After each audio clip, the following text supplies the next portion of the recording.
she was very disappointed, man. She's crying. She said, I can't believe, do you know what you did to your future? And at that time, I knew what I did because looking back on it, the guys I played with played at Illinois, Nebraska, Iowa, Michigan State, went on to play in the NFL. I mean, so I literally I altered my future from my decisions as a fool, right? Yeah. Literally altered it.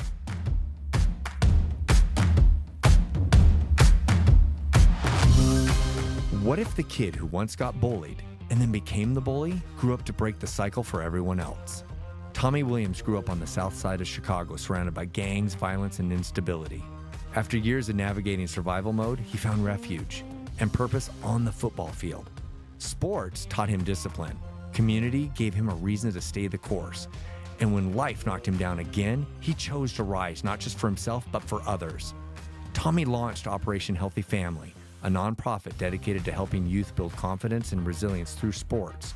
His programs like Emmanuel Fitness and the Good News Dental Clinic are now changing lives and proving that transformation isn't just personal, it's generational.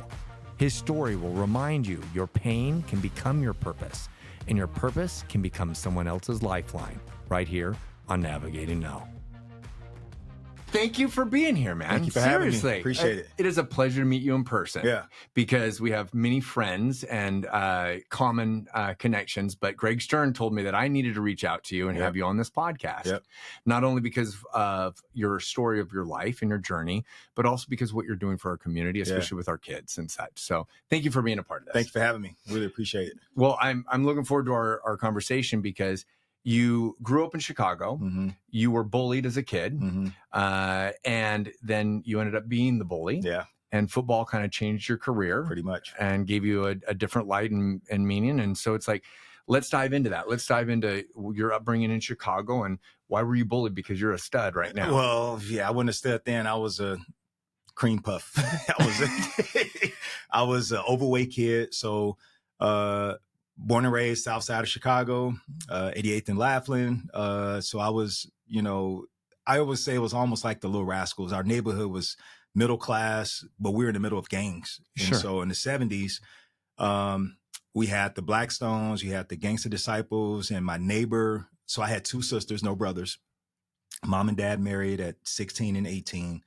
And they just, worked hard. My dad worked for Chicago Transit Authority. My mom worked for Cook County Hospital. And so they just, really wanted the best for us. And they always said, we want you guys to do better than what we did. So, So our neighborhood was, I had good neighbors. My neighbor, Seagram Hobbs, he had 5 brothers. So I didn't have any brothers. So his brothers were like they kind of adopted me in. And so, but they always stress, you're not going to be in the gang. If we see you in the gang, we're going to beat you up. And so that was prevention. That was real gang prevention. Okay. So, but were you influenced? Like, did you want to kind of join a gang? Was it cool? I didn't want to. We played sports, man. We lived right off right next to the train tracks. And so one of the sewer caps was home base. And then we had one of the corners was first base. And there was another sewer cap was second base. And so we played softball, and then we'll play football, and then we'll ride our bikes, and we would, put rocks on the train tracks, thinking we were going to derail the train. We were just, just like I say, Little Rascals, man. We'll make a little go-kart out of a, little shopping cart. I mean, we were all over the place. So, you did not have a Nintendo Switch at that time. Heck no. We didn't have none of it. So we were just teasing each other today. We had 5 channels, 2, 5, 7, 9, and channel 28.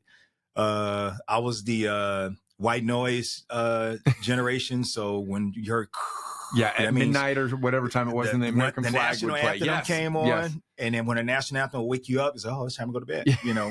So that was my generation. But so my parents was like, you know what, public schools we don't want our kids going to public school, because Chicago public schools struggled, and they've done a lot better. But so they said, we're sending you guys to Catholic school. So St. Atharita, go Eagles, was the elementary school I went to.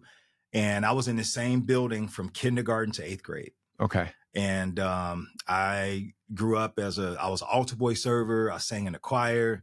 I was an overweight kid. So between 3rd grade and 7th grade, I was being teased and bullied, and I was an overweight kid, as I said. So when about the 6th, 7th grade, I was tall, but I wasn't tall. I was just a big overweight kid. Mhm. So I would have to walk my little sister to school, and we had to walk across Ashland, which was like a division street. It was a really busy street. And my You neighborhood, played Frogger, basically. basically, yeah, Okay. yeah, big time. So my neighborhood was the Blackstones, and that was the gang. And so when you walked across Ashland, you were in the opposing gang, which is the Gangster Disciples. And so when I walked across there, I knew I had to like watch my back and everything else. And so they're the gang members that were a little older than us. They were probably like freshmen, sophomores in high school, but they ran the gang over in that area. They would see me walking across, and they would, say, "What you doing over here?" GD. When you hear GD, it's like, okay, they wanted me to say, Stone running, which means Blackstone. I didn't say anything. I was saying, hello. Yeah. And put my head down, keep Innocent, walking. right? Yeah. So they were like, no, so what's up? Punch you, smack you. And then I'll just take off running. And like, oh, come on, Michelle, my little sister, So this went on for years, man. And when What did you feel like that? I mean, to be smacked around, and especially by bigger kids, it sucks. Horror. It was, heart rate going up, just, perspiring, I'm sweating. And then when I get into the school, my teacher's like, "What's wrong with you? What's that scroll and something?" I feel, so never told anybody, never told my parents. Did you ever want to fight back? Or of course, but I was too scared, man. Too scared. My hands would be shaking so much. It was like, I wasn't a fighter, man. Yeah. I didn't have any brothers, nobody to smack me around when I was little and punch me to feel a punch. Yeah. Except my older sister, Wanda, she used to beat me up, but, but I'm not trying, she had tuned me up every now and then. But, but then there was this incident that happened. I was in the 7th grade, and, my dad used to pick us up from school. He would get off work at 1:30. We got out at 2. So sometimes he'll pick us up and surprise us, right? Mm-hmm. So he had a white Cadillac. And so we'll walk out, and I would see his car parked in the parking lot. Oh, my dad is here. So I'll, get a ride. So one day I didn't know he was coming to pick me up.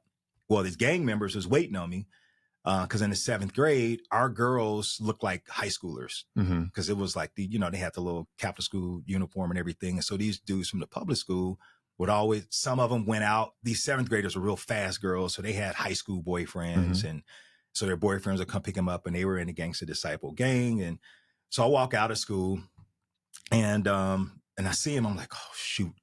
So I ran out the back door, and he was like, there he is. So they run around, and my sister comes out, gets in my dad's car. And my dad was like, well, where's your brother? She was like, she pointed, and he sees me running. So I'm running down the alley, and I hear him behind me running. How many of them? It was like 5, 6 of them. Okay. And I'm like, oh man, I couldn't run fast, man. It was, so, but I hear this car, and I'm like, oh man, they got a car chasing too. And I hear this car, and my dad pulls up, and he pulls in front of him.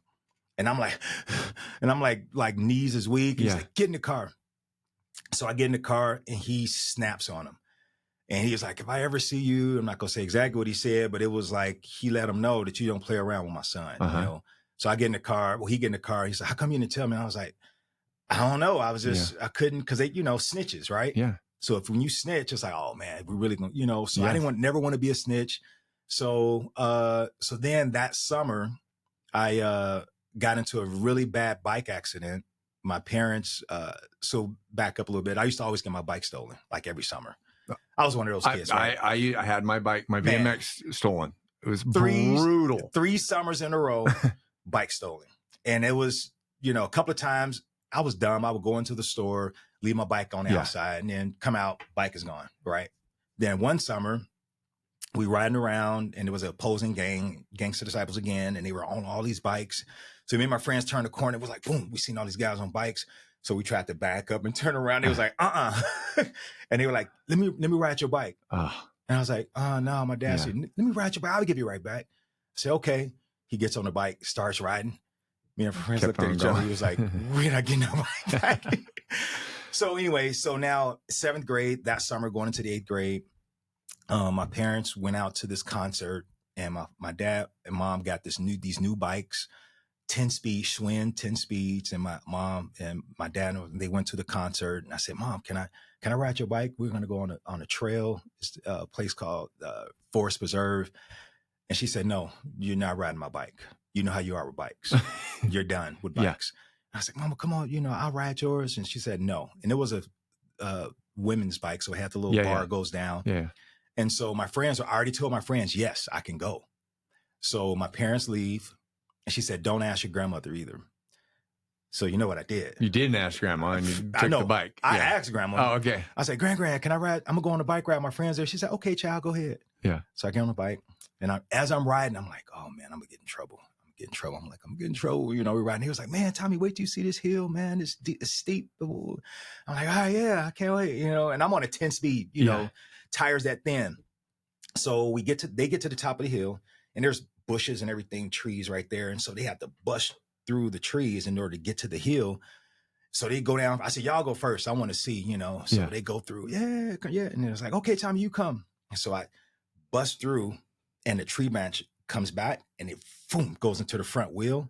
And I'm going down the hill end over end. Boom. Yeah. And the bike is hitting me. The handlebars is hitting me in my stomach. And I should have just let the bike go, and I would have fell. Yeah. But it's my mother's bike. Yeah. So I'm holding on to it. I get to the bottom of the hill, pass out. And so my friends, I hear them. Oh man, Tommy's dead. He's dead. And so they take off. Oh, and they leave. Yeah. And I black out, and I will wake up. I will black out. It was like 100 degrees. You know, Chicago summers is brutal, right? So they eventually I hear paramedics. You know, I hear the ambulance coming and sirens going, and I come in and out of consciousness. And then they pick me up, and they were like, okay, we got to take him in. And I'm like, wait, the bike. I was like, get the bike. And they was like, don't worry about the bike. We'll get the bike. So they take me to the hospital. Little company Mary, the nurse comes. She said, oh, baby, what happened to you? And I had a little afro. I had branches and twigs, and I'm all scratched up. And so I had a ruptured spleen, bleeding internally. I had 2 blood transfusions. Oh, man. I was in intensive care for almost 2 months. That was my summer, pretty much. So like I said, I was an overweight kid. So while I was in the hospital, they couldn't feed me. And they was like, we got to see if we got to do surgery. So ice chips, and I'm starving. I'm like, please. I'm like, you guys are killing me. I need to eat. So long story short is I get out of the hospital. I'm 6'4". So you grew. I shot up to 6'5". I think I grew like 5 inches in one summer. So as I get out the hospital, my parents didn't fit. They're short because, you know, I shot up, and then they're sliding down because I'm not that big. And so then I got up to 6'4" in the 8th grade. So then I'm like, okay, come on now, you know, gangster disciples. I'm like, I'm ready now. So then I started playing football, and was really good at playing football. And Mendel Catholic High School gave me a leadership scholarship, but they couldn't call it an athletic scholarship. Sure. So the Catholic schools there, you had to write a 500-word essay on what leadership meant to you. And they would only give it to the football players. What does leadership mean to you? I wrote this essay. I thought I was prophetic, writing these 500 words and editing for my teachers, my mom and them. And I got the leadership scholarship. So the first day at Mendel, we had practice, and I was like, yeah, I'm on the leadership scholarship. And they was like, man, we all on leadership scholarships. It's a football scholarship. You ain't special. Right. Yeah. So, but you felt good. I felt good, you put your heart into leader. It. That was the first time I was called, you know, leadership and what leadership meant to you. And that, I think that kind of planted a seed there. You know what I mean? So anyway, freshman year, played freshman football, and I played really well because I was able to hit people. And that was the first time I played tackle in freshman year. First time I ever put a helmet on. And I was like really good at it. And my sophomore year, they moved me up to varsity. Me and this other guy, Derek, moved us up to varsity. And that was unheard of. For Mendel was like a G prep on steroids. It was huge. I mean, it was a bigger school. So made varsity my sophomore year, competing to be a linebacker, starting linebacker as a sophomore. And the seniors kind of took me under their wing. So at lunchtime, I'm sitting at the table with them, feeling all good about myself. And then I see them bullying kids, and I start bullying them. Right. So I'm like egging them on, and, you know, just, I wasn't really putting hands on them, but I was the one that was like mouthpiece, like talking about people. And because I knew the insecurities they had, and I would just go in on them, you know, like the people did me. Yeah. So I would get jugs, which is detention. But in Catholic school, a jug is called justice under God. So you had a jug if your tie wasn't all the way up to the top. Father Shanowski, this dude was like he would just show up like a hologram. He would just show up, and he had this clipboard. Gentlemen, what do you know? We were like, man, where you come from? You know? Yeah. So he would always, and then we were rebels. If you had your tie all the way down here, it was like, oh man, dude, they're going to get you. You know, we didn't, you know, because my coach used to always, you know, help us with the jugs, and we didn't have to spend the whole time in there. He'll take us and bring us in his office, and then we end up in the weight room. But after a while, Father Chanowski was like, we're done with him, because my name kept coming up. Like, who? So what was coming up? Like, you kept picking on people, and people kept turning you in? My name kept coming up as, who was it? It was Tommy, this. Who was it? It was Tommy. My name was the first one mentioned. So I guess I was good at it. Were you getting like, why did you make that switch from being the bully? Was it because it felt you good. Felt good? The power, power, the acceptance.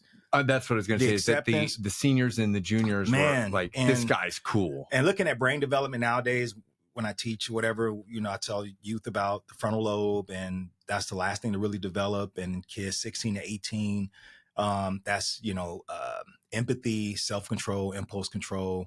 But it's also, you are really drawn to being accepted by peer pressure, right? So you have a hot context, cold context. So the cold context is your dad saying, don't do this. And you won't do it because it's just you and your dad. Sure. The hot context is your friends, hey man, let's go grab these kids and throw them in the pond. Okay. Yeah. Or go get the bike, get your mom's bike because it's cool and it's fun to do. Exactly. That's the and hot you're not context. alone. I mean, like, everybody experiences that. Right. I'm going to jump way ahead and say, if you could talk to your past self right now, like, what would you tell kids who are experiencing the same thing right now? We'll dive into that. But what is something that, like, what I tell if myself, somebody would switch something for you? So you got two people. There's two persons in your body. You have a fool and you have a king. And Ray Lewis, I heard him say this, so sometimes your friends will talk to the fool or the king. My friends talk to the fool, and they would be like, hey, let's go do this. Yeah. Okay. Yeah. Right. Eventually, I should have been hanging out with the people that would talk to the king in me and say, hey, let's go to the weight room. Let's go study together. Let's go, figure out what college you want to go to. Very seldom did I have people talk to that person. It was always a fool in me. Right. Yeah. So I would say to myself, don't let them activate the fool in you. Right. So be a king who you are. It's okay to hang out with people to just read books and hang out in the library, because they're going to be better one day than the other ones that are the fools, right? So hard, though. It's hard, right? But I had friends I should have spent more time with, but I didn't, because they weren't in that circle with the seniors. Sure. And so I've always been that way. I've always hung out with people older than me, because I was always considered to be older for my age. So I was like, okay, well, even in high school, when I went to the public school, I hung out with the seniors and juniors when I was a sophomore. Yeah. Because that's just, what I was drawn to, acceptance, you know what I mean? Well, and same with me. Like, I had my older friends, and Greg Stern was one of those older friends. Like, it's like, you aspire to be like them because they've done so much more, or they're cool, or, they know how to break dance, so I want to learn how to break dance, right? Or they can go and talk to a girl and I don't know how to do that yet. But it's like, you look up to these people and you do want to be accepted by them, but you also want to be like them, right? You want to emulate them. Right. So I love the king and the fool analogy, because I mean, it really is. You want to hang out with people, and I try to tell my kids that bring you up, right, and that talk to the king. I really, I can appreciate that very much. Yeah, and so when Father Chanowski calls me to his office, and I'm like, okay, I got another jug. I ain't tripping, whatever. And so Father Chanowski is, okay, Mr. Williams, we're done with jugs, and they skip past suspension, right? And I'm like, all right, so I can suspend it 2 days, 2 days. Like, no. So what's going to happen is we're going to call your parents. You're now expelled from Mendel Catholic High School. Do not go to your locker. We need you out. You're now trespassing. You need to leave the premises immediately. And I was like, it was like a dream. And I'm like, immediately my head starts spinning, and I'm thinking about my dad. I was like, oh, he's about to like kill me, right? Yeah. So I'm on the bus going home. I don't even remember the bus ride home. I was on the public city transportation, and I don't even remember the bus ride home. All I remember is walking in the back door, and the phone was ringing and ringing and ringing. And I answered the phone, and my mom was crying. Like, Tommy, what did you do? So she got a phone call at work, and I'm sure the butterflies were going through your stomach. Dude, man, that was to hurt. And I was a mama's boy. You look in the definition of mama's boy, it was.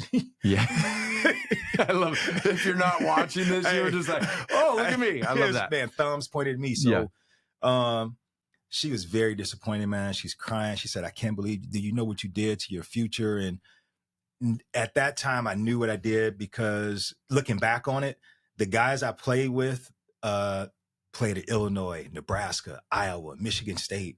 went on to play in the NFL. I mean, so I literally I altered my future from my decisions as a fool, right? Yeah. Literally altered it, right? Was it a single spot? Like, do you remember the day that you got pulled in and it was like, what was that? What was it that you did that was like the camel or the straw that broke the camel's back? It was a kid. I mean, the reason I got expelled. Yeah. So there was a kid named David in my class. And David was a scrawny, like kid that I'm pretty sure now he's a programmer leading AI. I mean, this dude was brilliant, right? Yeah. So, but David carried his books. He had a really, like curly afro, really thinning hair. And people used to like smack him in the back of his head, smack the books out of his hand. And I would talk about him to where it's lead others to physically assault him. Yeah. You know? And so one day we were in our, English class, and we were reading this text. I forget what it was. And I think it was Of Mice and Men or something like that. Yeah. And David was sitting there and he was like not crying, but you can tell we messed him up to the point it was physically messing with him. Yeah. So he was rocking back and forth and he was scratching his head and hair was falling onto the desk. And I'm sitting there looking, I'm like, oh my God. That was the first time I saw my behavior had ramifications. Yeah, man. And so his parents got involved because he didn't tell his parents, but they saw what was happening. Hair was falling out, stressed out. And so I know that was probably like, okay, we got to get him out of here. So, which was, I wasn't that kid. If you saw me at St. Atharita, I was not that kid. I was captain of the patrol guard, the captain of the softball team, the flag football team, altar boy server. I was that dude. But when I got to college at Mendel, and not being accepted as the popular kid, I didn't know how to take it. Yeah. So yeah, that was the straw that broke the camel's back. Mom was crying. And so I got out, this was right at Christmas break. So we got out for Christmas break and we got out a week or 2 weeks before the public school because we always were ahead of them. So my mom would call around the public schools to see if I can transfer in. Because they couldn't afford Catholic school tuition. It's like, well, you got to go to public school. I'd never been in public school. Remember, I was St. Atharita, kindergarten to 8th grade. Yeah. Then I got to leadership scholarship, Catholic high school. And they was like, okay, we're done with you. You're going to public school. And so you're going to go to Calumet, which I was like, I'll get my GED before I go to Calumet. Calumet was like a Lean on Me or, whatever movie's about, you know what I mean? It was one of those type Stand and Deliver. Stand and Deliver. It was one of those type of high schools, metal detectors on all levels, you know what I'm saying? And so I was like, I'm not going there. I'll get my GED. And, so one day she's at work, she's crying at the desk, and her friend was like, Claudine, what's wrong with you? She's like, oh, my son, I'm trying to get him into school and nobody will take him. And because, are you guys accepting new students? Yeah, we're accepting new students. Where's he transferring from? Oh, from Mendel. Why is he transferring? He was expelled. We got enough fools. The red flag. You know what I mean? Yeah. So she was like, well, let me talk to my sister. She's works at Hyde Park Career Academy. Let me see if we can get him in there. And so Hyde Park accepted me, and it was like 3 blocks away from Museum of Science and Industry. So it was right off Lakeshore Drive. Yeah. Beautiful neighborhood. To get there was tough because you got to go through different levels of gangs. Yeah. But we were right on Stony Island, right off Lakeshore Drive. I mean, it was beautiful. Hyde Park and Kenwood were rival schools. Michelle Obama went to Kenwood, and they were the very upper class African Americans. Because mind you, so there's another thing too about Chicago. It's very segregated. So Catholic schools was all black, except those were in the suburbs. So the Catholic schools I went to were all black. I never had white friends. Never had white teachers. I had some white teachers, but it was basically never came into contact with anybody else. Yeah. So at Hyde Park, when I get there, they didn't carry backpacks. They didn't carry books. And I'm like, what the heck? How do y'all do homework? Yeah. Oh, we don't do homework. And I was like, that was like, what the heck? So played football there. My GPA when I transferred there was like a 3.0. When I graduated, it was a 1.9. So I went sophomore year. When I got in there, the second semester of my sophomore year, 3.0. So I never went to class, hanging out, just really not a good dude. But basically. You weren't hanging out with class members. I was hanging out with football players. Okay. So the football team, it was another gang. If you will, right? Yeah. So our football team, we would do everything together, right? but my grades plummeted. I was, Prop 48 came out in 88. It was 88. So Prop 48 back then was the NCAA said, okay, we have too many athletes coming in, football players coming in, they can't read and write, basically. So there was a big story about I think it was Nate, he played for the Cowboys and he was illiterate and he was a football player. And they were like, well, how's he illiterate? And he came from college, high school. Yeah. So what happened? So anyway, they were passing him through because he was a football player. And you had kind of experienced that in your junior high, right? Or the jugs. It was high school. The jugs, high school, where your coach was basically saving you, every single time. Yeah, but I was still responsible for academically. They didn't play around. Sure, he didn't play around. It was like, but behavior wise, jugs. He was like, look, he has practice. Yeah. Like, come on now, you want us to win? We need him, So that was that. But academically, he held me accountable. Sure. Academically. And my dad did too. But when I went to Hyde Park, nobody held me accountable. It was, I love that you say that because my martial arts instructor knew my currency and he was like, if you don't get good grades, you are not training here. Right. And it was like, it was so important for me to train rather than, so I absolutely tried to do well in school. Right. Because that was my reward. Right. If I did well in school, it meant I got to do what I wanted to do. I mean, I got 6 boys. So I knew the carrot they wanted. Right. The carrot they wanted. Yeah. Man, I knew the carrot. And I was like, okay, well, no ball. And so, so then fast grades forward, are bad. Grades are bad. Senior year, graduate, I think it was 1.5, 1.9. It was horrible, horrible. And so my parents said, here's the options. You either go to the military or you go to college, but you're not going to stay here because I think I told you yesterday, but so my senior year, I got stabbed at a party. It was Christmas Day, 1988. I graduated 89. So that next following year. So go to this party. And again, I wasn't in a gang, but I was affiliated with gang members. Yeah. Just knowing that. Knowing them, right? And so you grew up with everybody. Grew up with them, yeah. Sure. So we go to this party, me and my best friend, Joe Ray Burns. So we go to this party. It was like a little reggae party or whatever at this South Shore Hall. And so as soon as we get there, we walk in, pay the money, we walk in, and somebody approaches and say, hey, Brian is about to get into a fight. They're about to jump on him. I'm like, what? So I walk over towards Brian. And as I'm walking over to him, he points to me. He's like, oh, you're going to go get him? He's my friend. He's not going to beat me up. And I say, what are you talking about? So I turn around. The guys he was about to fight, they jump up. So they punch me. So I grab the guy that punches me and just melee. And I'm like, what the heck? People fighting and throwing chairs. And so I grab this guy and B is punching him. And the guy is punching B. And then he's reaching behind me and punching me. But he was really stabbing B. He was really stabbing me. So in the moment, you did not realize I didn't know he had a knife. I didn't know he had a knife. And adrenaline was flowing. And so the guy breaks out of the hold and runs out in the hallway. And people are screaming and running out. And as Brian is running out, one of his friends said, Brian, man, you're bleeding. And Brian was a heavy set guy. So he lifted up his sweater and there was a gash from here down.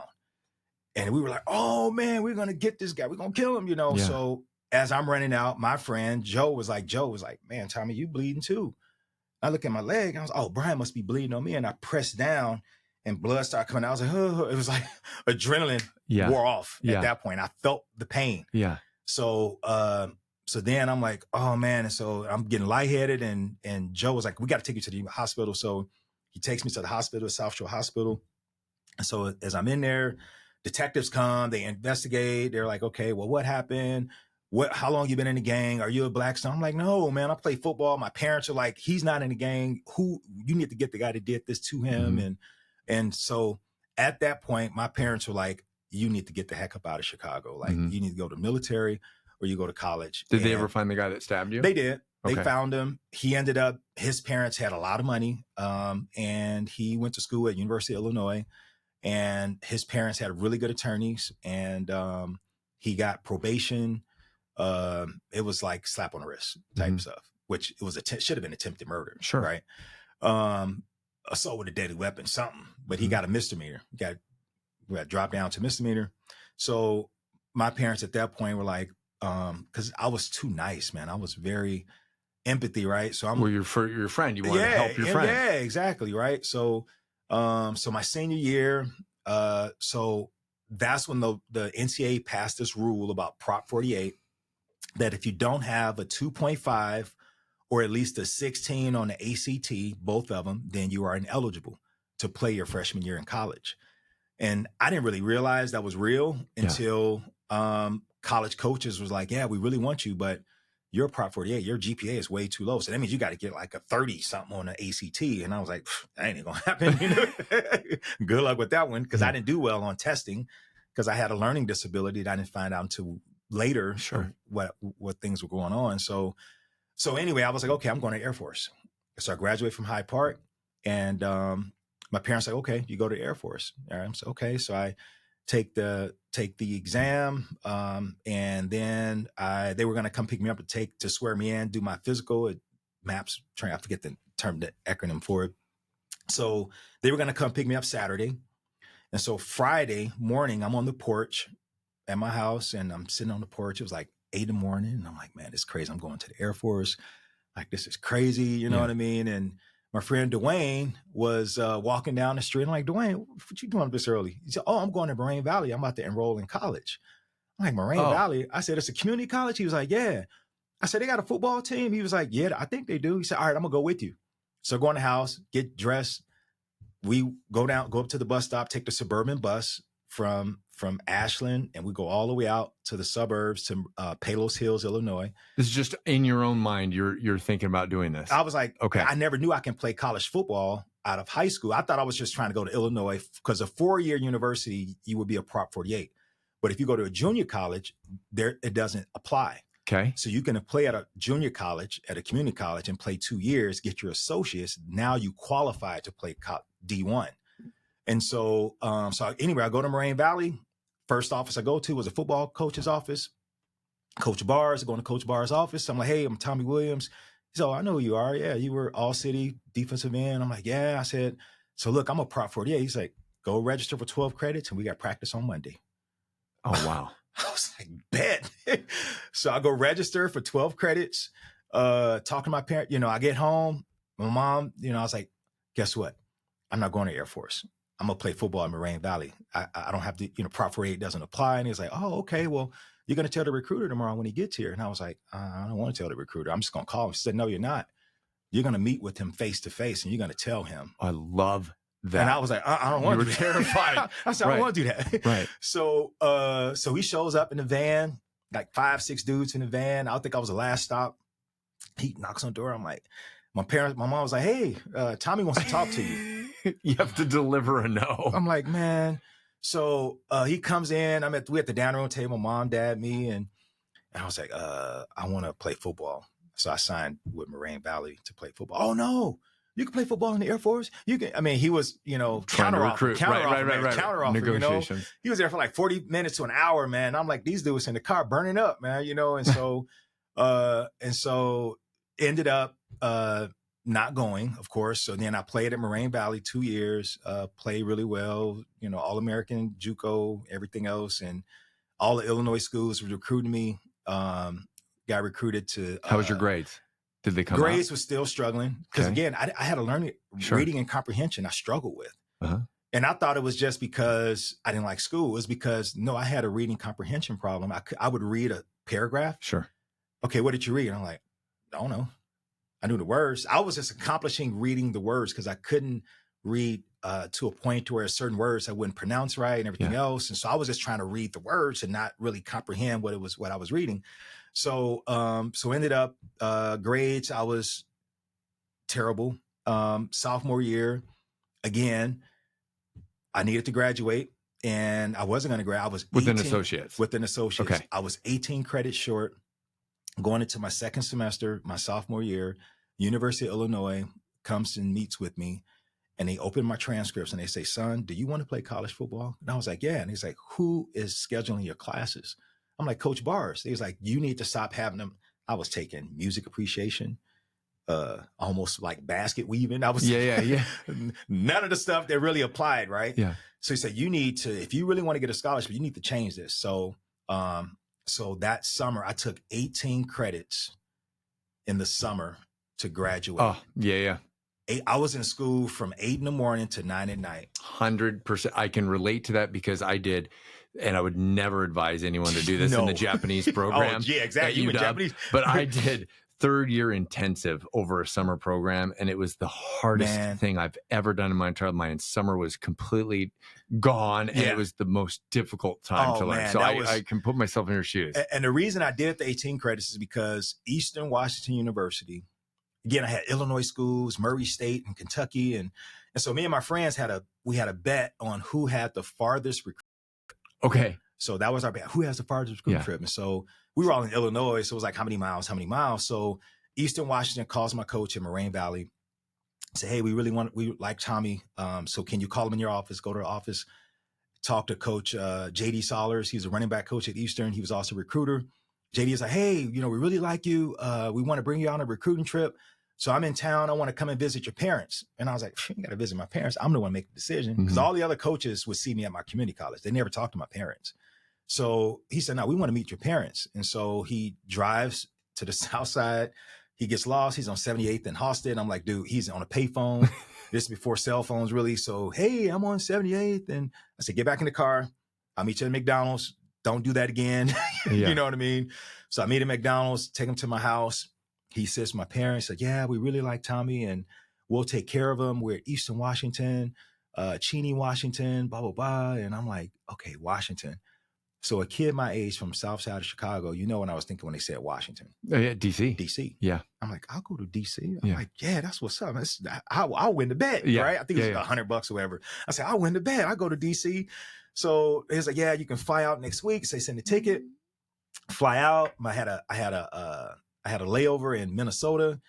I'm like, why am I going back this way? I'm like, Minnesota. I'm like, all right, whatever. So did not put 2 and 2 together at all. So again, academically, geography, I didn't know where in the heck it was, right? Sure. So I get on a plane in Minneapolis and United Airlines to Spokane. Back then we called it Spokane, right? So I look on the map. I'm like, okay, Cheney. I'm looking East Coast, right? I'm like, Cheney, Spokane. I'm like, not finding it.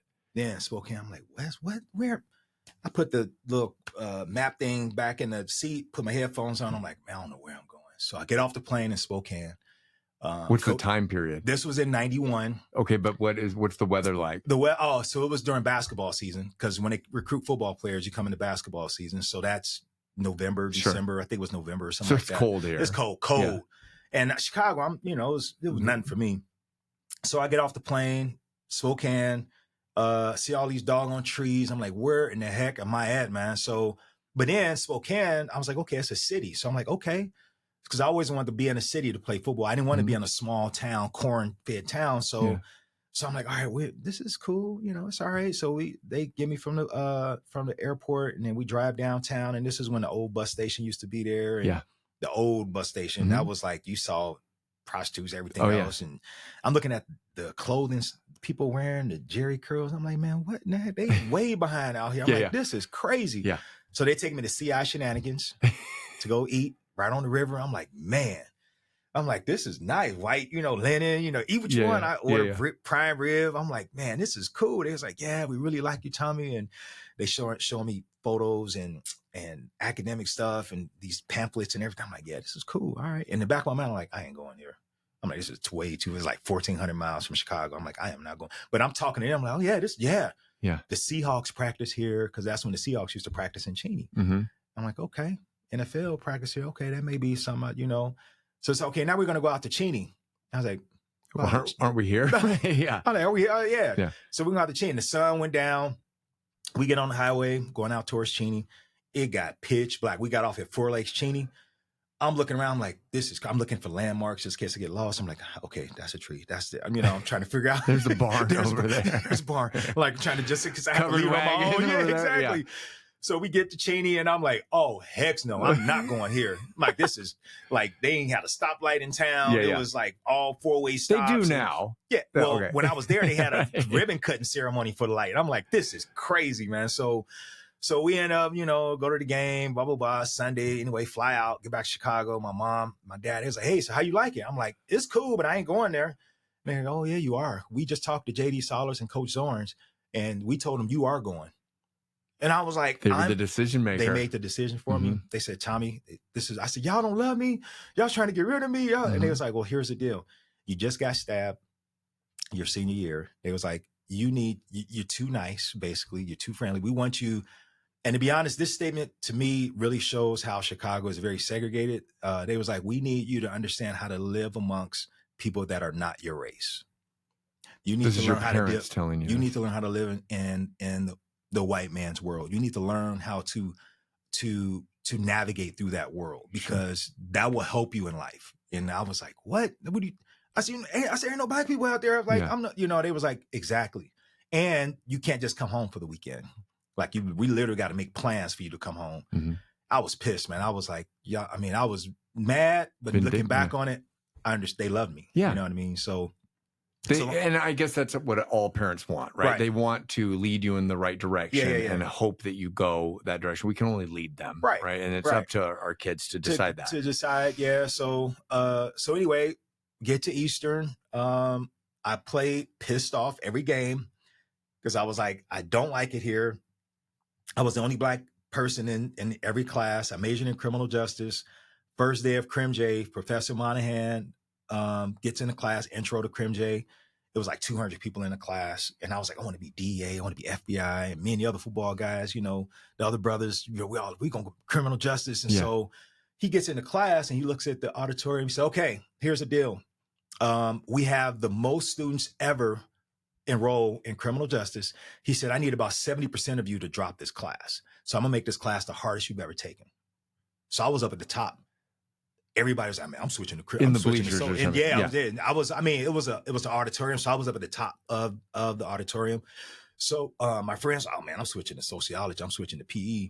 The next day, I moved all the way down to the front row, and I was like, when he said that, I thought he was talking to me like I'm gonna make this class hard. I need you to drop. Basically, you can't do it. And he was almost looking at the football players, basically, because we were talking and everything else, and so. He's basically looking in our area, but I took that as he's looking at me. And I was like, okay, challenge accepted. I love that. I was like, I said, okay. They dropped. I was the only one that stayed in there. And I was only African-American. I was the only black guy in the Crim J program at that time in 91, 92. So I walked down to the front of the class, sat in the front row, looking right at them, taking notes. You know what I'm saying? So I take intro, take pathology. I get to a point, I become his TA my senior year. Yeah. I became a TA, teacher's assistant, in the criminal justice program, grading papers my senior year. So I made it through because that was a challenge. And it was hard because our classes was pre-law and it was intense, Sure. So I graduated with 2.65. And that should almost been on the 5 points something because it was hard. It was very hard to maintain a good grade while you're in football season. Sure. So anyway. But what was that catalyst? Like, was it the challenge? It was the challenge. Somebody that you wished to emulate? Yes. Like you were like, oh, this guy challenged me. It was not to emulate. It was more of, and it's all about race, man. It was growing up in Chicago, since it's so segregated, it was, I had bad interactions with white racist police officers. And it was, one incident, Moraine Valley, sophomore year, I'm driving. I had an old beat up 78 Cutlass. It looked like I didn't have insurance, but I did. Right. So I'm driving. I said, I'm gonna go through the neighborhoods because Moraine Valley was a very rich mansions and everything. I said, I'm gonna drive through the neighborhood and see what kind of house I want when I sign my contract one day. So I'm driving through and this unmarked Chevy comes up behind me speeding and he's flashing his lights, turn the lights on. Big old, he was a state trooper. He pull over. And he gets out of the car. He said, license and registration.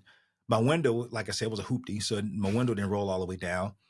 And so I'm nervous because I know what they used to do to African-American boys at that time, even before me. They used to pick you up, drop you off in an all-white neighborhood at sundown and make you try to walk home and you get hung, beat up or whatever. Yeah. So I'm like nervous and, license, registration. I gave him everything. And so he goes back. And so he checks all my stuff.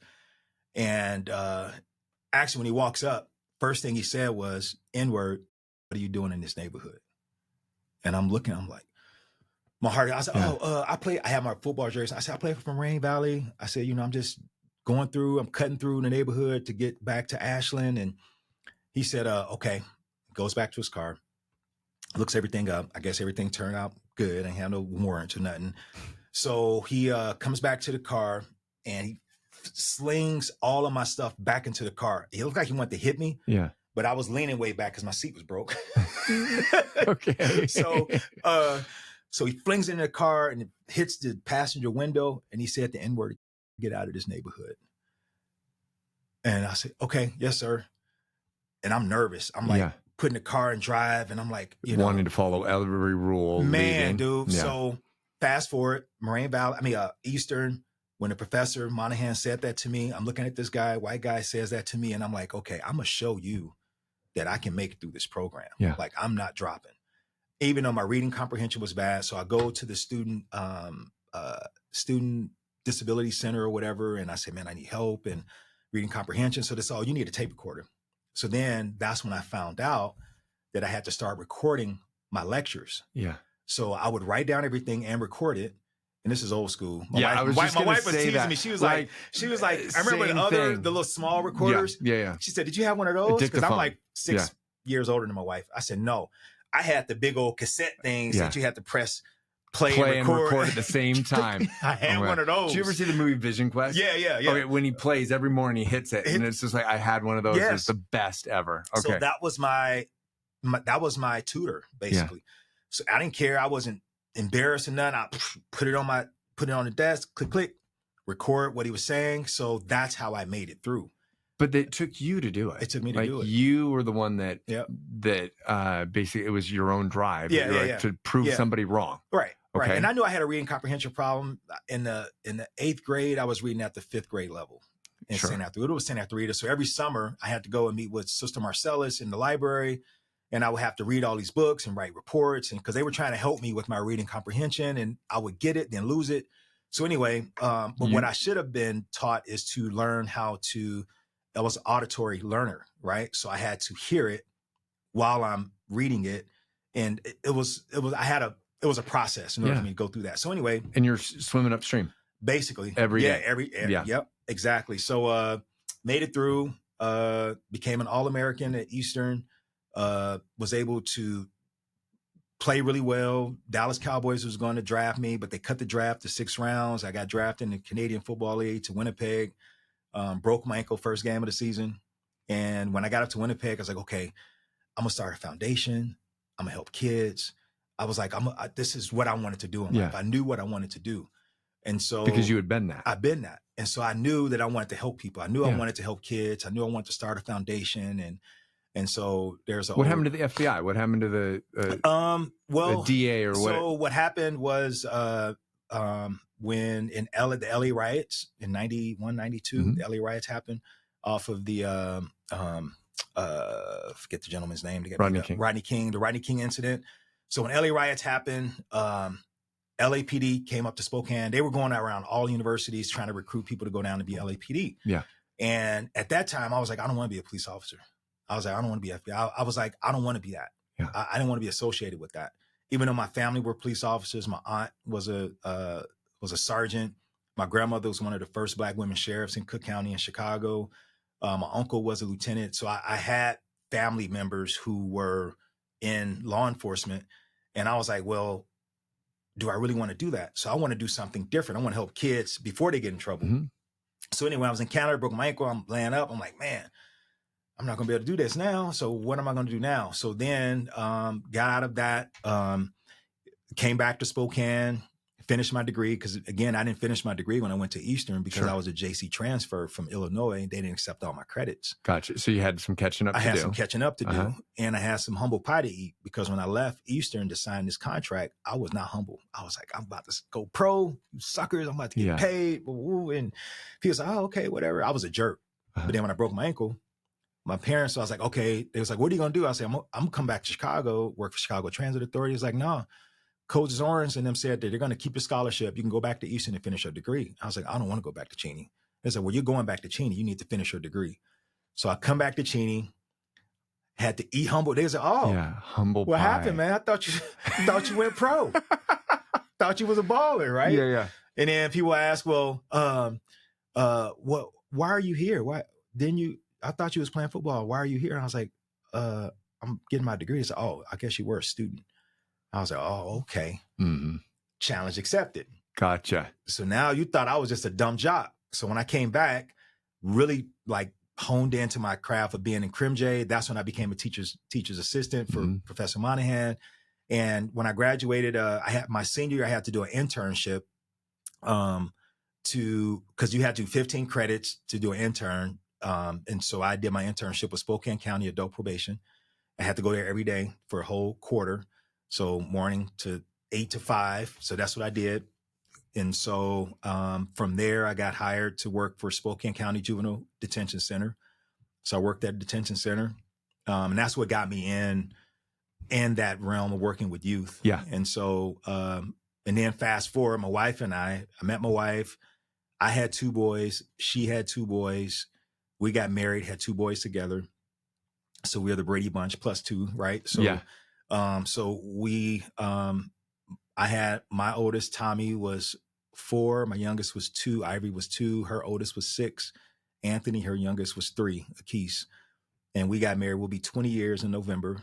Congrats. And so, yeah, thanks. And so we had 2 boys together, which is Elijah and Isaac. And so when we met, we were freshly divorced. And my life, I was not in a good place. I was, young and divorced and not in the field. And so when we met, we knew we were drawn to each other by our faith. Mm-hmm. And so when we married, I got a job working for Department of Children and Family Services, CPS investigator. And when I got that job, I was like, Lord, I can't do this job. This is crazy. I'm looking at my cases. I'm in my cubicle and I had like 50 3-ring binders in my cubicle. Yeah. 3 walls full of full of binders of families, of kids. Yes. And so my first time on the job, I had to take the baby from this mom at the hospital. Baby was born meth affected. And I'm like, this is crazy. I can't. So I'm sitting in my cubicle like 3-4 days on the job. I'm like, Lord, I cannot do this. This is crazy. And then the next day, one of the kids on my caseload wanted to play football. He's in foster care.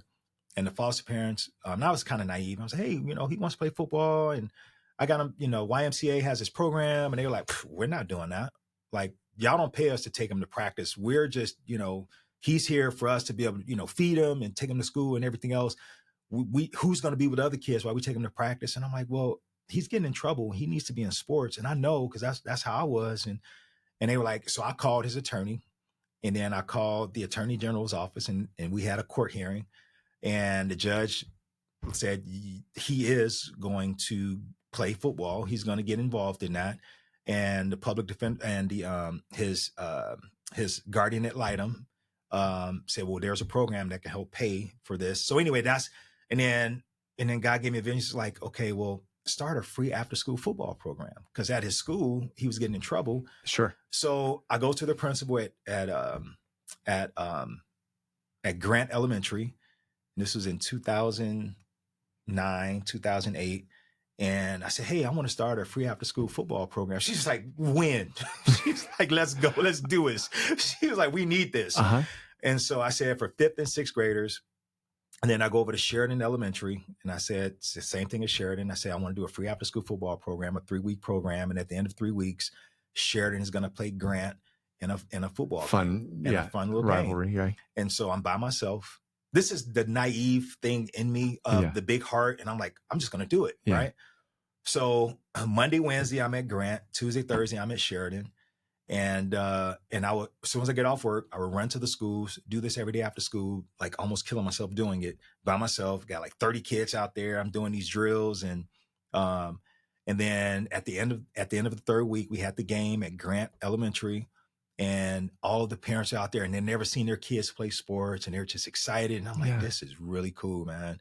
And I was like, this is really cool. And so, like a week before that game, my wife, Paula's in the dental field back then. She was a dental assistant. She said, well, Tommy, they need to learn how to have mouth guards. Like, they really got to have mouth guards. They need to have mouthpieces. And so I was like, all right. So she said, I want to come there and talk to the kids about get a mouthpiece. Sure. And so she comes there and she's talking to him about mouth guards and, protecting your teeth, even though it's flag football, blah, blah, blah. And so, so at the end of it, she said, you know what? Forget the mouth guards. They need to learn how to brush their teeth. She said, I'm looking at plaque on all their teeth. This is horrible, And so she said, well, I'm going to go to Eli's class. And Eli, one of my youngest, was in the second grade at that time. She said, I'm going to go to Eli's class and ask the second grade teacher if I can come in and teach the kids how to brush their teeth. Oh, wow. And so then almost a couple of days before that game, one of the kids comes up. He's getting bullied by kids because they're teasing him because it's not tackle football. Man, they're teasing me because it's not tackle. They're calling me soft and they said it's weak. I'm a punk, this and that. And I was like, what? That's great. You know what I thought about? I went back to when I was bullied. Yeah. So then off of that, one of the administrators downtown said, Tommy, can you talk to kids at Glover, at Gary Middle School about bullying? And I was like, she didn't know my background. Yeah. She knew I played football at East. She said, well, maybe they can listen to you. And I was because they look up to you. Yeah, you're like exactly. This coach that everyone's like, oh, nobody ever paid attention to me. Right. So maybe you could be that person that could inspire them. So this is how Operation Healthy Families started. Our nonprofit started, right? So, which is what you do now. Exactly. Okay. So, and I'll talk about that in a minute. So at Gary Middle School, I'm doing this, and I don't know what the heck I'm gonna talk about. My wife was like, "What are you gonna say?" I was like, "I don't know." Uh-huh. I said, "I'm gonna pray before I get up there." I don't know, So I get up there and I just started talking about my life, about Mendel, Santa Rita, getting bullied, became a bully, got expelled, my choices in life, and I said, I'm gonna talk about the roles of bullying. And I said, "What are the roles in bullying?"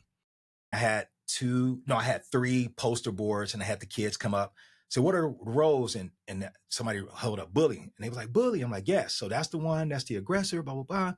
I said, what's the other role? And they put up victim, and everybody say victim. Okay, the victim is the one that's of the bullying. And I said, what do they call the person that always tells on the bully? Snitch. Uh-huh. I was like, that's not cool. I was like, yeah, snitch, but it shouldn't be a snitch. I said, that should be a person. And actually I only had 2 cards. I said, but that should be a person. I said, you should react. You should respond. I said, you should be a reactor. You should be a reactor. You got to respond. And I was like, and at the end of it, the lady that asked me to do it, she said, reactor, where did you come up with that? And I said, that was God right there. I said, I don't know. It just came to me. So she said, you should do something with that. And I said, okay. So then I go back home and I write down reactor program. Did you see the lights light up with the kids? I did. Okay. And they were like, reactor. So I'm not a snitch. Right. Reactor. And seeing it a different mindset exactly. Or a perspective difference, right? Exactly. So Operation Healthy Families started as a nonprofit. My pastor, Pastor Mitchell, who was my mentor, he started a nonprofit too for Emmanuel Family Life Center. So at that time, I said, Pastor Mitchell, I want to start a nonprofit. He said, okay. So he gave me all this paperwork. He said, this is how you do it. And I filled everything out. And so then my wife, with teaching kids how to brush, we said, well, we should start that program. We should say it's Brush for the Future. Uh-huh. Teaching kids how to brush for their future, right? So Brush for the Future started off as a 1 classroom in-school oral health education program, and it grew to being in 3 elementary schools, over 3,000 students. Actually, it was 8 elementary schools, 3,000 students brushing their teeth in the classroom, right? Over 5 years. That was Brush for the Future. And then the football program morphed into Ballers Youth Sports Club. So we would sign up kids for the YMCA and we would coach like 3 teams for the YMCA. And then when the YMCA had basketball season, we'll have all those kids sign up for basketball, but we would train them. Yeah. They would be on the Ballers Youth Sports Club team. So that was the Ballers Youth Sports Club. And then the Reactor program, it was called Reactor Nation. So I would go into the schools teaching kids about speaking to them. But then I started doing more, teaching them how to respond to bullying, but also have a reporting procedure, because the state of Washington had an RCW said that schools have to teach kids about bullying and they have to have reporting procedures on how to report bullying. But that's what they call as an unfunded mandate. The district didn't have money for that. Sure. So I was like, okay, well, I'm going to go in and talk to certain schools, and I'm going to do a 1 school assembly. And then I'm going to meet with them once every other week to teach them how to be a reactor club. And the reactor club was a student leadership program. And at the end of the program, while I'm meeting with them, they're developing how they want to report bullying at their school. Uh-huh. Posters. And I was on QR codes before it was really out. Sure. QR codes. And then I said, you guys are going to present this to your principal. So the student leaders would go to the principal and say, this is how we want to report bullying at our school. And then we'll have another school assembly. So the student leadership would teach the kids about, this is how we report bullying at our school. It's not right. So now here's the QR code. Here's the number. You can report anonymously. So we had Operation Healthy Family just morphed into like all of these programs, man. And again, it was just me and my wife.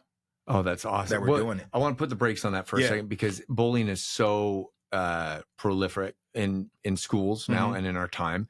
And it seems like what you're saying is to change your mindset, especially like either you're the bully or the victim, but there's so many onlookers. Right. And so what would you tell people? Like, how do you deal with that? How do you become a reactor? Like, what is something that you would say? So it's doing things you're okay with doing. We never want to advocate you going up to the bully, hey, you better cut it out, right? But it's always being able to first check on that victim. Hey, are you cool? Hey, come and sit over here with me, right? You know, because I didn't have that. I wish somebody would have noticed that. But the bystanders would just sit there and watch. Or egg them on. Yeah. They didn't know. They didn't want to be a snitch. So what's the alternative? So that was a reactor. So no, you're going to be a reactor. So we had videos, we had commercials, it was, and I'll send you these videos, but we had commercials. I would teach students how to make their own PSA. So I would go to the library and rent the camera equipment and everything, boom mics. And so the kids would come up with their own PSA. They would write the vision of it, write the storyboards, and I would record it. And we would edit it down. And so at the last student assembly in the spring, we would showcase their new reactor club. So their reactor club, they would have a video of who a reactor is in their school. Did you find that parents were oblivious? They were, but so when you look at restorative justice, you look at repairing the harm done in the community. Yeah. So a lot of times when I would do RJ meetings with parents and with the bully, right? And we didn't call them bully with restorative justice. We call them the author, because they authored the event. A bully is a label that sometimes they take on as a rite of passage. I'm the bully. No, you're an author. Dude, you created this. So you're writing your story. You can write it the right way or you can write it the wrong way, right? So, but a lot of times in these meetings, the parents were you say, oh, that's where he got it from. Mom was a bully in middle school and dad was a bully in middle school. That's where. So it's learned behavior, like racism, right? Kids are not born to be racist. They don't learn the N-word off of just who they are. It's something that's taught to them, right?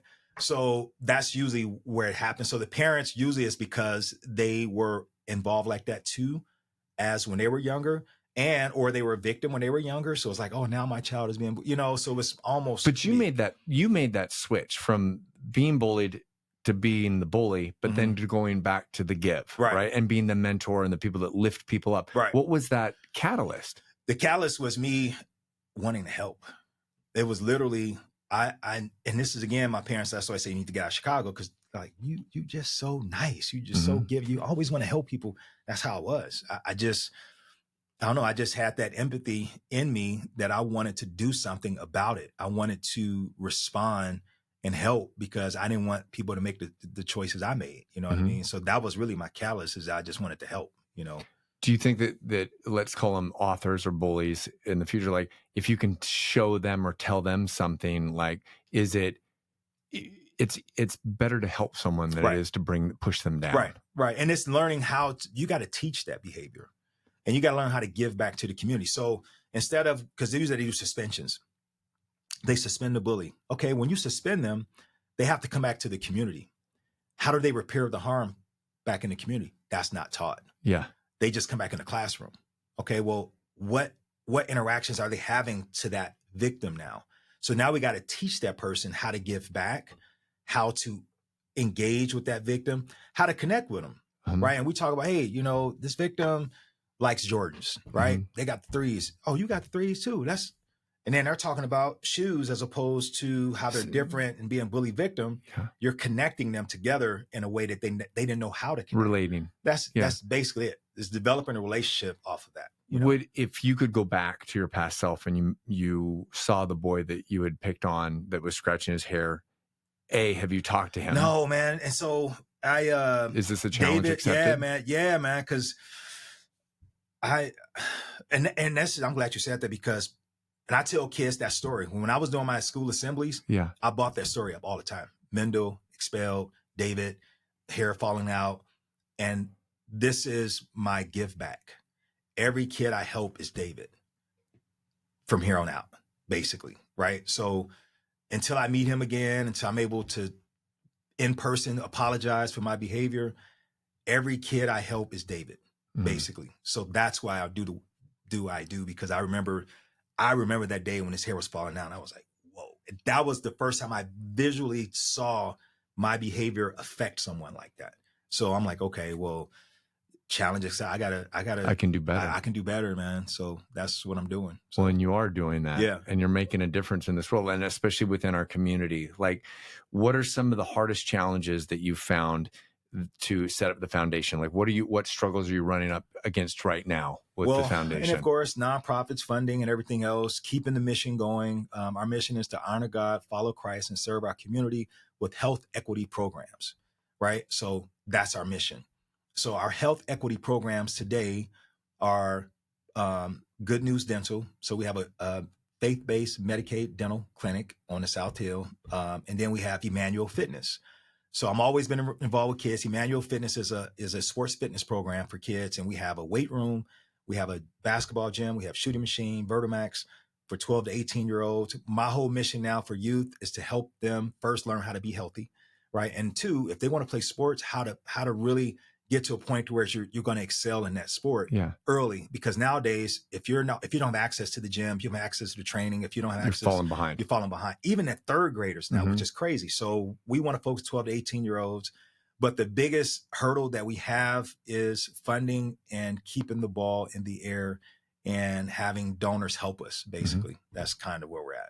And do you have like a donor link that people can find out more about that? Yeah, so we're looking for people to sign up to be lifeline donors, and they can go on ohfspokane.org, and they can sign up to be a lifeline donor to just Lifeline Operation Healthy Family, which that will in turn feed down to Good News Dental and Emmanuel Fitness, and then they can separate that and say, hey, we want to help kids in Emmanuel Fitness only. Yeah. Which is fine. Or we want to help families be able to get into dentistry and make sure to get in their cleanings and their checkups properly, because our staff that we have, dentistry is expensive, right? Yeah. And very expensive. But when you're a nonprofit dental clinic, it's like you're literally pushing a van uphill in sand. It's like it's a difficult thing, but we're faith-based. So we know God is definitely, providing the increase. But again, it's tough doing what we do. Well, and I think I want everybody to hear that it's like, you don't have to, sometimes it's not even money. Sometimes it's volunteering and helping. Right.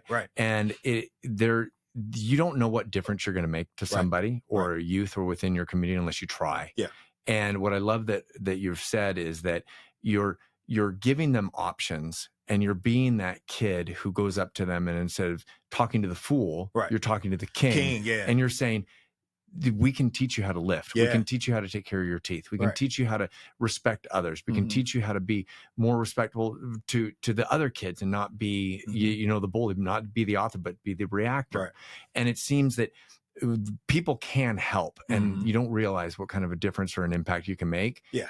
And you'll never know. No, we want to build citizens, man. I mean, like, I lost my whole family, my mom, my dad, my sisters, my grandmother. Like, when I came to Eastern, my whole family was in the airport. Like, I saw them on the plane, and I'm flying out. They all have passed away.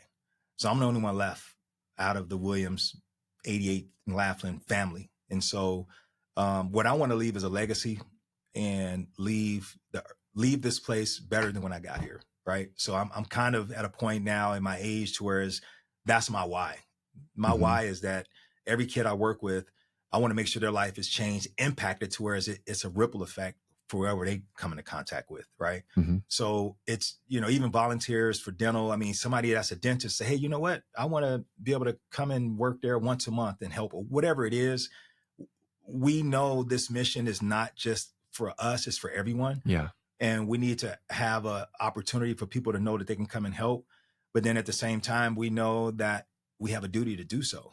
It's like, we're all in this together. I don't care, black, brown, white, black, it don't matter who you are. at the end of the day, we're human beings and we have a community that we live in together. So, and I love that. Yeah. That's such a special message, Tommy, because and coming back to Spokane, it is all community. mm-hmm. And it's like, when you help other people, it really does lift all of the boats up in the ocean. And you're doing that every single day. I appreciate it. I will lead people to you, and I'm super excited to everything that you're doing. I want to check out your fitness center. Yeah. And I want to donate some time to you. Yeah. Come on over, man. That would be good. We are Tuesday, Wednesday, Thursday. We started our school schedule. So we're 3 to 5:30. Middle school or high school starts 3 to 4:30. Middle school is 4 to 5:30. And when you see the kids come in, they write in their fitness journals. It's just the ecosystem. You're like, man, this is cool. I mean, and then you know how it is when you're older, you go to the weight room, you go to, fitness places and you lift. But when you're young and you figure that you get that spark lit early, now you become a healthier adult. Yes. You know what I'm saying? So when you get that spark at 12, 14, 18, you're like, man, okay, I like this. So when you're an adult, a healthy outlet. Instead of going to the bar, you're like, now I'm gonna go lift. Yeah. I'm gonna go run. I'm gonna go shoot some ball. I'm gonna go, so they have a healthier outlet. Well, and then you also, the reward is later in life, you get to live longer. You're more flexible. You're less hurt. Unless you're really playing ball hard. Maybe you have a replacement. Well, unless you got to do Aflac, you get that, a little duck following you. Yeah, you can go ahead and do that secondary insurance. I love that. Well, thank you so much for what you're doing. And thank you. And I cannot wait to see what you're doing. Yeah, I appreciate it. Thanks for having me. Thanks so much, Tommy. Yeah, I appreciate you. Thanks.